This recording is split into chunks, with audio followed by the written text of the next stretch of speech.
Serie de podcast, Setay, donde se guarda el conocimiento del pueblo cancuano.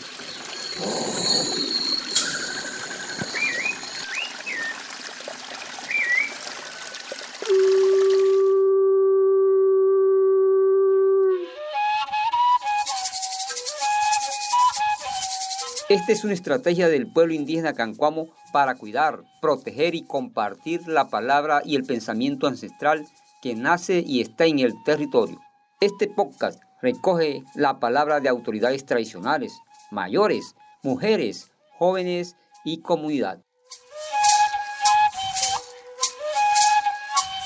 Bienvenido a este capítulo Territorio y Espiritualidad.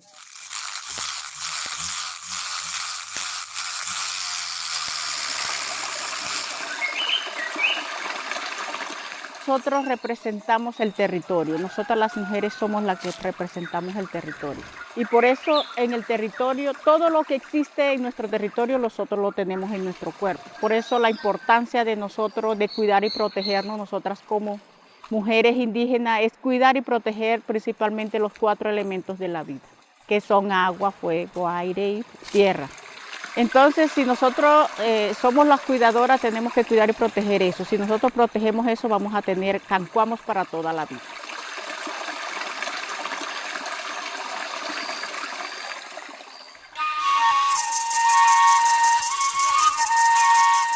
Como pudieron escuchar, las mujeres sostienen la armonía del territorio.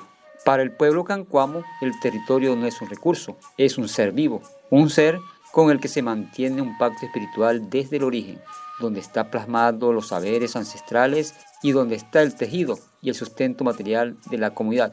Así lo refiere los mayores. Ahí le entregó el Seranco al cancuamo, le entregó el molino de oro y las llaves para abrir en cualquier parte de la tierra y de entrar, porque él iba a cuidar los bienes del corazón del mundo. Le dio, entonces le entregó el territorio que iba a administrar el cancuamo. Eso pasa por allá, donde dicen el Cerro de la Vaca, más allá de Porterito, a Curiba. Por acá le dicen el Cerro del Burro aquí, un cerro que está acá de que entraba arriba, a salir a Caracol. Ese territorio era para que el cancuamo lo administrara, lo cuidara, los bienes que dejaba. Pero resulta que cuando ya tenía el cancuamo, tiempo de estar en el molino, venía acá, recogían, llegaron los COVID también, entonces se juntó con el cancuamo. Entonces andaban los dos. Ellos recogían el oro en la región, lo pilaban por allá por Pontón, tú tienes que saber qué pilón es, en Pontón. Y de ahí iban a molerlo allá al molino, ¿no? Por eso el cancuamo hizo de todo con el oro. Lo primero que hizo el cancuamo fue el poporo. Fue lo primero que hizo el cancuamo, el poporo. Y ahí hizo la máscara de oro, bastón de oro, todo lo hizo en oro, ¿no? Cuando el español se dio cuenta que el cancuamo tenía ese molino ahí, se les metió allá el molino, para quitarle el molino de oro. El cancuamo no había ciencia todavía, no adivinaban. Todo era en pensamiento, todo era en pensamiento. Entonces el cancuamo huyó, cuando mandó al COVID que fuera a cuidar los picos nevados, y él se quedó luchando con los españoles allá. Cuando se vio bastante vencido, huyó y le amaneció en el camino. Él le amaneció en la manta. Ahí fue donde el cancuamo sacó la primer candela. Ahí le amaneció el día, le salió el sol. Ahí. Por eso ahí en ese punto dije, ahí donde está la placenta del cancuamo. Es donde está el poder del cancuamo.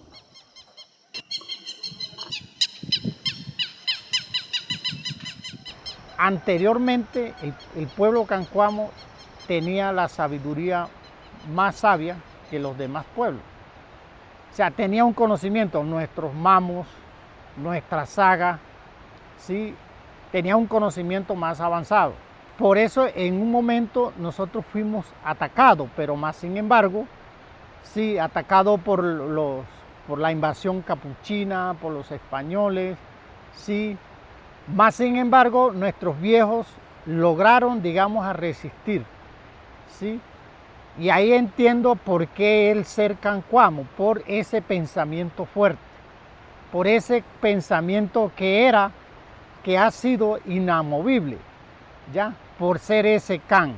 Entonces, desde la visión de nuestra, significa que ahí está esa fuerza, o sea, ahí está esa grandeza, esa humildad, ¿sí? Como ser humano del pueblo cancuamo.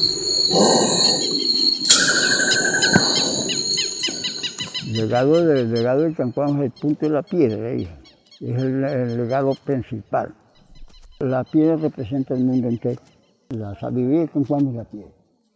Cancuamo, después de eso, tuvo varias cosas, pero la piedra fue la primera. Fue la que nos dio vida, fue la que nos tiene aquí por este mal.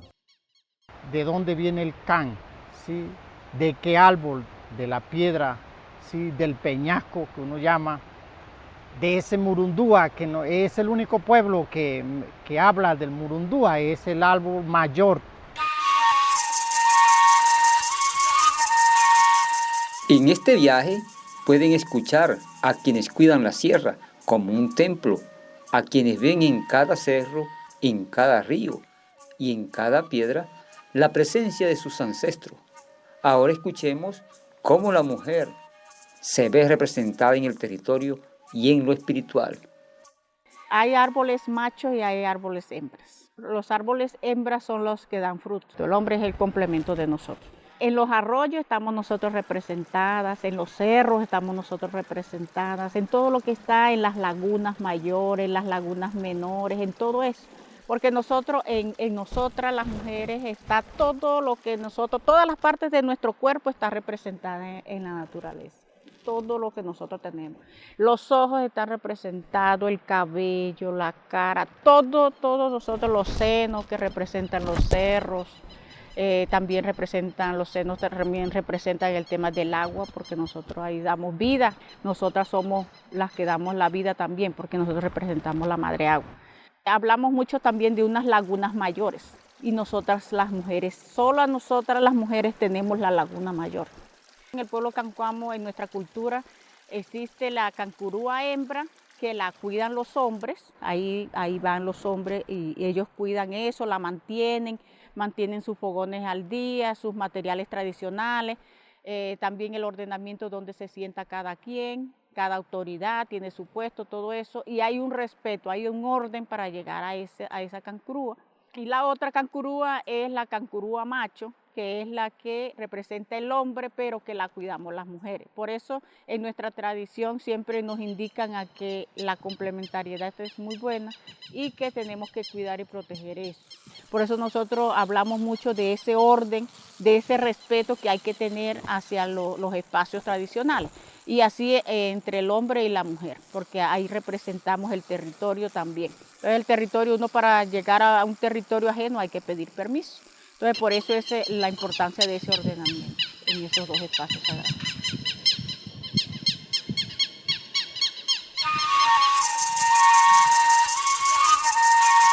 Cada testimonio es importante. Como el corazón del mundo mantiene una conexión con todos los elementos que lo conforman, escuchemos cómo es ese tejido en dirección de las autoridades para protegerlo. Cada pueblo indígena hace su trabajo a su cosmovisión tradicional y allá se comparte. En el sitio de los 4 pueblos se comparte. Yo pongo lo mío, tú pones lo tuyo, el otro y vamos a compartir para ese sitio lo que se le va a dar para que se alimente. Y esa es la fortaleza de todos los sitios, porque así hacemos cuando vamos al recorrido de la línea negra. 4 pueblos vamos y llevamos y entregamos un poquito de lo que llevamos cada uno y le dejamos, para que eso se fortalezca y se equilibre los procesos en la sierra. Todos los sitios tienen la comunicación para poder trabajar lo que uno se proponía de hacer. Dentro de la línea negra hay algo que nos hace diferente a los demás pueblos, porque quedamos en la puerta grande, o sea, es la puerta de entrada a la Sierra Nevada. Los mayores enseñan que las fronteras no le enmarcan un mapa, sino la ley de origen, y que el Cancuamo estuvo dormido por mucho tiempo. Pero en ese despertar y recorrer se dio cuenta que las luchas territoriales se dieron desde acuerdos ancestrales hasta reconocimientos jurídicos y han sido guiadas siempre por el pensamiento espiritual.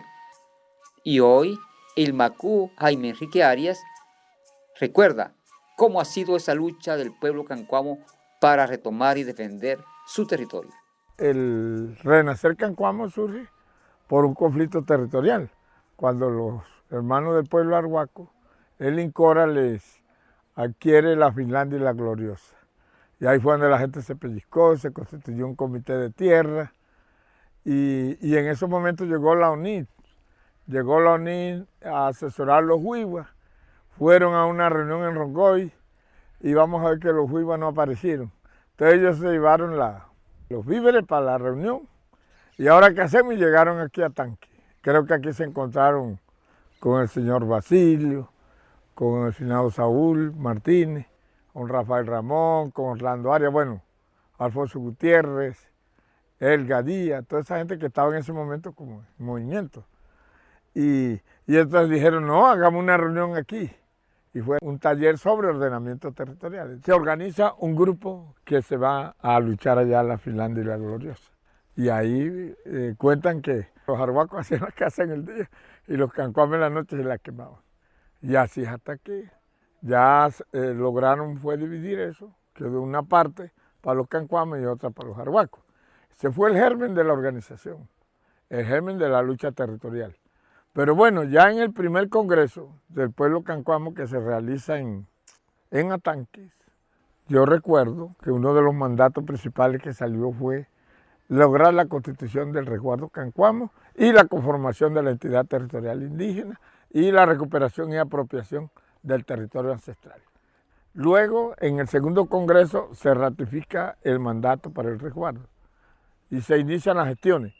Ahí yo creo que hay que enumerar que un paso fundamental para eso fue lograr que el Ministerio del Interior emitiera el reconocimiento oficial, un concepto del pueblo cancuamo si es indígena, en base a un estudio etnológico que fue adelantado en su momento por los antropólogos María Adriana Pumarejo, que es cancuama, y Patrick Morales.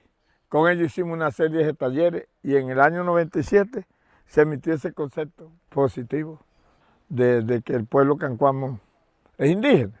Y recuerdo que como en junio o julio del año 98 se inició formalmente el proceso para el estudio socioeconómico para la constitución del resguardo. Se llama el estudio socioeconómico, jurídico y de tenencia de tierra. Eso de la concertación entre los arhuacos, los cogui y los huivas fue más o menos entre 1999 a 2001.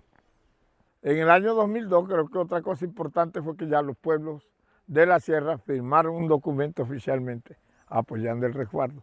Y eso quedó incluido en la resolución defensorial que sacó en su momento Cifuentes, Eduardo Cifuentes. Y ese fue como el paso ya definitivo para que se emitiera la resolución 012 del 10 de abril del 2003. El proceso de conformación del resguardo. Esto es mucho más largo, pero bueno.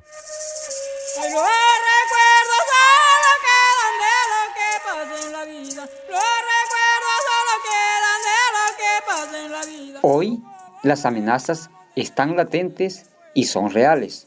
La minería, la contaminación, la violencia. Pero la respuesta sigue siendo la misma: cuidar el territorio como se cuida el corazón. Escuchemos los testimonios del mayor Radis Cáceres y un miembro de la Comisión de Territorio. ¿Por qué fue el pueblo que más tuvo invasión? ¿Ya? ¿Por qué es el que más ha tenido atropello? Porque es sencillo, ¿ya? Si rompemos la muralla, tenemos el pase para entrar a los demás.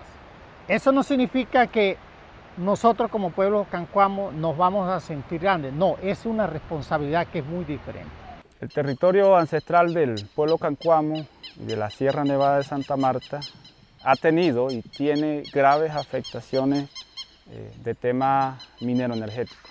Aquí se han entregado alrededor de 300 títulos mineros, ¿sí?, a dedo y que eso hoy constituye una amenaza inminente, ¿no?, al ecosistema de la Sierra Nevada de Santa Marta, a sus más de 35 cuencas, a toda la inmensidad de flora y fauna que hay en este territorio, que hay desde las lagunas, que hay en el mismo mar. De otro modo, si vivieran esos tiempos, vivieran de otro modo, como en el año 1800 cuando corría Cocobolo. Con cada testimonio evidenciado por cada autoridad, por cada líder, por cada mujer, se puede denotar que en el territorio vive el espíritu y en el espíritu vive la fuerza de un pueblo.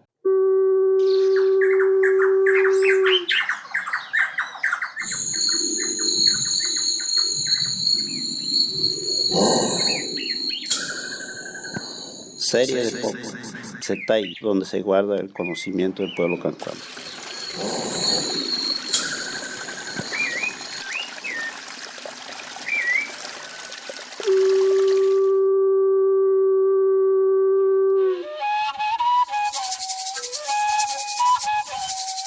Setay es la palabra vida del pueblo cancuamo, camino de memoria, defensa del territorio y transmisión de saber ancestral. Agradecemos a todas las voces que hicieron posible esta serie. Seguimos caminando la palabra, gobernando en unidad. Recordarle que esta producción se hizo gracias al apoyo del Resguardo Indígena Cancuamo y la Comisión de Comunicación Propia e Intercultural, emitida por Tairón Estéreo 90.7, Voz de Unidad Indígena, en la dirección de quienes habló Nixon Enrique Arias Martínez.